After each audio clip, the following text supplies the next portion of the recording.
ચાલો દીકરાઓ, હવે આ પ્રયોગ જે ફોટો ઇલેક્ટ્રિક અસર આપણે જોઈ એ ફોટો ઇલેક્ટ્રિક અસર પરથી મળેલા પ્રાયોગિક પરિણામોની આપણે ચર્ચા કરવાના. તો તે બી તમને પરીક્ષાની અંદર પૂછાઈ શકે. પણ જે પરિણામો મેં અહીંયા લખી છે ત્યારે એ પરિણામો જ્યારે તમે નોટની અંદર નોટ ડાઉન કરો ત્યારે તમે પહેલા તમારી નોટની અંદર મેં જે આકૃતિ આગળના વિડીયોમાં ડ્રો કરાવેલી એ ડ્રો કરીને પછી એની બાજુમાં એના પરિણામો લખજો. કેમ કે આ પરિણામો જે ખરા એ આકૃતિને આધારે વ્યવસ્થિત સમજાશે આપણને. સૌથી પહેલો પરિણામ જે ખરું તે હું લખવાનો, ધાતુની સપાટી ઉપર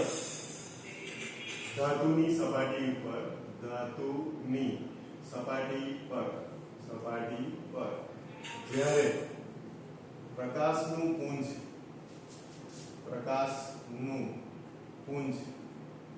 અથડાય એટલે આકૃતિમાં જોવું પડે, પ્રકાશનું પુંજ અથડાયેલું હતું, રેડ કલરથી બતાવેલું.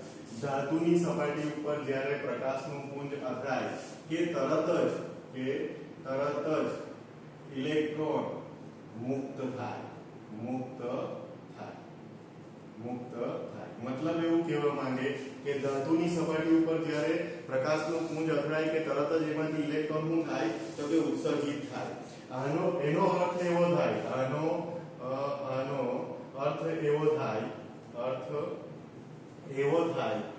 કે પ્રકાશના પુંજનું અથડાવું અને ઇલેક્ટ્રોનનું મુક્ત થવું એના સમય એટલે કે એના સમયમાં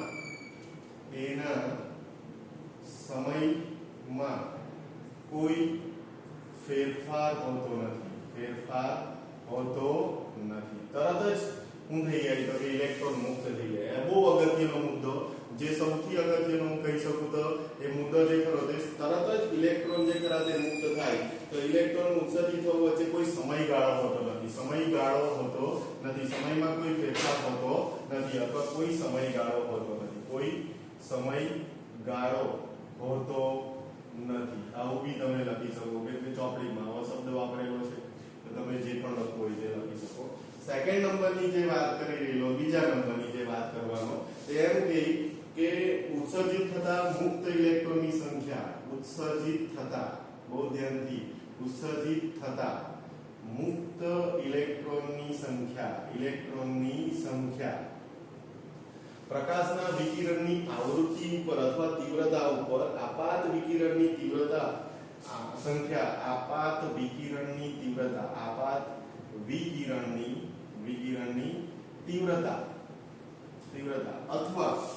અથવા તેજસ્વીતા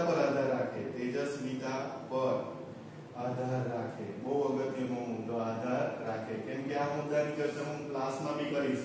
શેના ઉપર આધાર રાખે? ઉત્સર્જિત થતા મુક્ત ઇલેક્ટ્રોનની સંખ્યા આપાત વિકિરણની તીવ્રતા ઉપર આધાર રાખે. તીવ્રતા એટલે ઇન્ટેન્સિટી કહેવાય.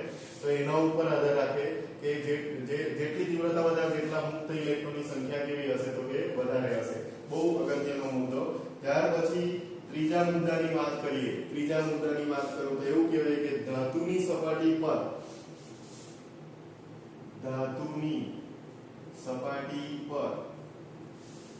જે ન્યૂનતમ આવૃત્તિના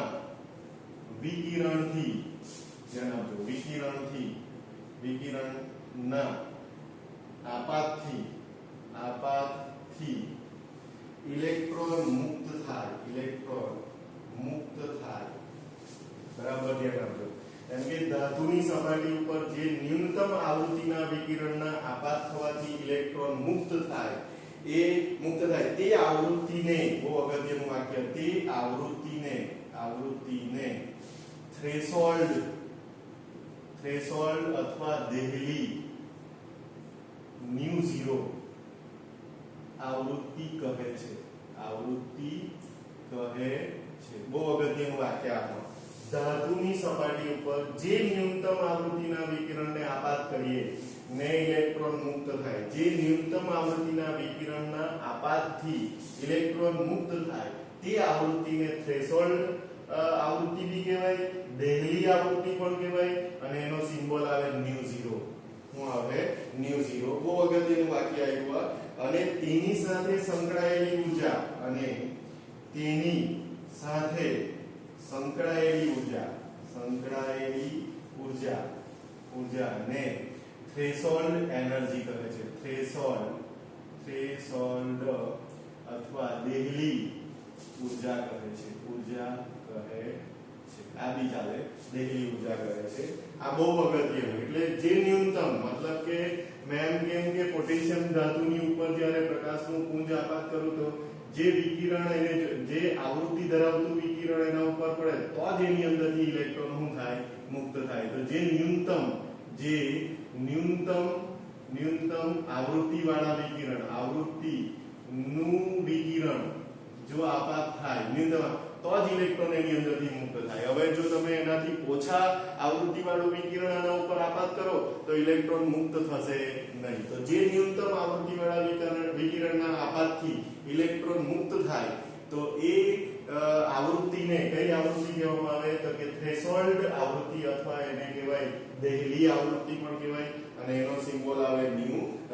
બહુ અગત્યનું. અને એના પછીનો મુદ્દો 4 નંબર પર જવાનો. મેં 4 નંબર પર જવાનો. 3 મુદ્દાઓ મેં અહીંયા લખ્યા છે. ચોથા નંબરની વાત કરીએ, ધ્યાન આપજો. તો એવું લખેલું કે જ્યારે ચોથા નંબર પર જ્યારે ν < ν0 હોય તો ફોટો ઇલેક્ટ્રિક અસર, ધ્યાન આપજો, ફોટો ઇલેક્ટ્રિક અસર થશે નહીં. અને જો ν > ν0 હોય તો ફોટો ઇલેક્ટ્રિક અસર થશે. મતલબ શું થઈ ગયો? કે ν એટલે શું? તો કે ν એટલે આપાત કરવામાં આવતી આવૃત્તિ અને આ તો કે ન્યૂનતમ આવૃત્તિ. એને જોઈએ કેટલી? તો કે ν0 જોઈએ. તેનાથી તમે ઓછી આવૃત્તિ વાળો પ્રકાશ જો એના ઉપર આપાત કરો તો ફોટો ઇલેક્ટ્રિક અસર થશે નહીં. બહુ સિમ્પલ અને સાદી વાત. હવે ν > ν0 તો આ શું છે? તો કે ન્યૂનતમ આવૃત્તિ એટલે એને થ્રેશોલ્ડ આવૃત્તિ કહેવાય. શું કહેવાય? થ્રેશોલ્ડ આવૃત્તિ. અને આ જે ખરી તે આપાત થતી આવૃત્તિ વાળું વિકિરણ. નિયમ જો પડે તો આખું લખજો, વિકિરણ. તો આ જો વેલ્યુ વધારે હોય એટલે કે ન્યૂનતમ આવૃત્તિ જે ખરી તેના કરતા આપાત થતી આવૃત્તિ વાળું વિકિરણની વેલ્યુ જો વધારે હોય તો એમાંથી ઇલેક્ટ્રોન જે ખરા તે ઇઝીલી મુક્ત થશે. એટલે આપાત થતી આવૃત્તિ જે ખરી, આપાત થતા પ્રકાશના વિકિરણની આવૃત્તિ જો થ્રેશોલ્ડ આવૃત્તિ કરતા વધારે હોય તો જ ઇલેક્ટ્રોન મુક્ત થઈ શકે. હવે આ વાક્ય રચનામાં ઘણી વખત આપણને સમજણ પડી ગઈ. તો ઉદાહરણ તરીકે મેં અહીંયા લખતો છું, બરાબર ધ્યાન આપજો. ઉદાહરણ તરીકે મેં પોટેશિયમ ધાતુનો, કઈ ધાતુનો? પોટેશિયમ ધાતુ. ધ્યાન આપજો. અને પોટેશિયમ ધાતુની થ્રેશોલ્ડ એનર્જી જે ખરી એટલે કે પોટેશિયમ ધાતુ જે ખરો તેની થ્રેશોલ્ડ એનર્જી તે હું દેહલી એનર્જી, પોટેશિયમ ધાતુની થ્રેશોલ્ડ એનર્જી, આવૃત્તિ જે ખરી એ આવૃત્તિ લખતો છું. આવૃત્તિ કેટલી છે? તો કે 5.0 × 10⁴ હર્ટ્ઝ આટલી છે. મતલબ કે એની ન્યૂનતમ આવૃત્તિ કેટલી છે? તો કે 5.0 × 10⁴ છે. હવે જો પોટેશિયમ ધાતુ ઉપર, ધ્યાન આપજો, જો પોટેશિયમ ધાતુ ઉપર એટલે કે પોટેશિયમ ધાતુ પર લાલ પ્રકાશ આપાત કરવામાં આવે, બહુ ધ્યાનથી સાંભળજો, આવે તો લાલ પ્રકાશની આવૃત્તિ કેટલી? તો કે 4.3 અને 4.6, 4.3 × 10⁴ હર્ટ્ઝ થી 4.6 × 10⁴ હર્ટ્ઝ આ આવૃત્તિ છે કોની? લાલ પ્રકાશની. હવે લાલ પ્રકાશની આવૃત્તિ જે કરી તે આટલી છે, આટલા હર્ટ્ઝ વાળી આવૃત્તિનો પ્રકાશ જો પોટેશિયમ ધાતુ ઉપર પાડે તો આટલી પ્રકાશ એટલે લાલ પ્રકાશ જો પોટેશિયમ ધાતુ ઉપર લાલ પ્રકાશ જો આપાત કરવામાં આવે તો એની આવૃત્તિ કેટલી 4.3. હવે એની ન્યૂનતમ થ્રેશોલ્ડ આવૃત્તિ કેટલી છે? આટલી પડે તો જ ઇલેક્ટ્રોન મુક્ત થાય. તો આપણે જે આપાત કર્યું તે કેટલી આપાત કરી છે કે 4.3 * 10⁴ હર્ટ્ઝ કે 4.6 × 10⁴ હર્ટ્ઝ જેટલી. તો એ તો આના કરતા કેવી છે? ઓછી છે. તો પછી ફોટો ઇલેક્ટ્રિક અસર બતાવશે નહીં. ક્યારે નહીં બતાવશે? જો લાલ કલરનો પ્રકાશ એના ઉપર આપાત કરો તો કયો પ્રકાશ આપાત કરીએ? તો કે જો તમે અહીંયા લખતો છું, ધ્યાનથી જોજો. જો તમે નબળો પીળો પ્રકાશ કે જેની આવૃત્તિ, બહુ ધ્યાનથી સાંભળજો, જેની આવૃત્તિ 5.1 પ્રકાશ કે જેની આવૃત્તિ 5.1 × 10⁴ હર્ટ્ઝ છે. તો આ પ્રકાશ જો આપાત કરવામાં આવે એ 5.0 કરતા કેવો વધી ગયો. તો આવૃત્તિ ધરાવતો પ્રકાશ આપાત થતા ફોટો ઇલેક્ટ્રિક અસર જોવા મળશે. બહુ અગત્યનું વાક્ય લખેલું છે, બહુ ધ્યાનથી સમજો. કે એમ કે જો તમે નબળો પીળો પ્રકાશ કે જેની આવૃત્તિ કેટલી છે 5.1 × 10⁴, મતલબ આ તમારી આવૃત્તિ કઈ હોવાની ખબર? ન્યુ. બરાબર. એની ન્યુ 0 કેટલી છે? 5.0 × 10⁴. તેના કરતા તમે વધારે આવૃત્તિ વાળો પ્રકાશ આપાત કર્યો તો ફોટો ઇલેક્ટ્રિક અસર જોવા મળશે. પણ જો તેનાથી ઓછી આવૃત્તિ વાળો જો પ્રકાશ તમે આપાત કર્યો તો ફોટો ઇલેક્ટ્રિક અસર જોવા મળશે નહીં. બહુ અગત્યનું. આ બધું જ જે ખરું તે વ્યવસ્થિત લખાવવું જોઈએ. અને ફરી પાછું જોવું હોય તો જોઈ લેવું.